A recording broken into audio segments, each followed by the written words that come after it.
નમસ્કાર દર્શક મિત્રો, ન્યૂઝ નેશન આણંદમાં આપ સૌનું હાર્દિક સ્વાગત છે। આજ રોજ તારીખ 22મી જુલાઈ 2024 અષાઢ વદ એકમ 2080 સોમવારના રોજ ઉમરેઠ નગરના અતિ પ્રાચીન સ્વયંભૂ શિવાલય શ્રી ચંદ્રમૌલેશ્વર મહાદેવના મંદિરમાં વર્ષો જૂની પરંપરાગત ઐતિહાસિક અષાઢી તોલવામાં આવી।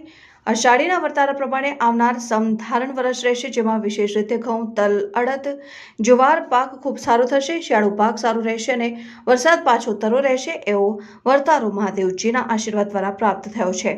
આ વર્ષની અષાઢી આ પ્રમાણે છે: ઘઉં 3 વધારે, તલ 48 વધારે, અડદ 2 વધારે, મગ 65 ઓછા, કપાસ સમધારણ, બાજરી 1.5 ઓછી, માટી 1 રતી વધારે, ડાંગર 2 ઓછી, જુવાર 4 વધારે, ચણા અડધો વધારે। ઉમરેઠ એ અતિ પ્રાચીન નગરી છે। ભારતમાં તો છોટી કાશી તરીકે જગ પ્રસિદ્ધ છે।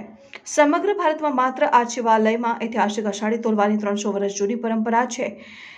ગુરુ પૂર્ણિમાના દિવસે ધનધાન્ય અને 10મી મોટી, જેમાં મગ, ડાંગર, જુવાર, ઘઉં, તલ, અડદ, કપાસ, ચણા, બાજરી અને માટી સહિત એક તોલો તોલી પંચ સમક્ષ કોરા કપડામાં બાંધી માટીના ઘડામાં નિજ મંદિરના ગોખમાં મૂકવામાં આવે છે।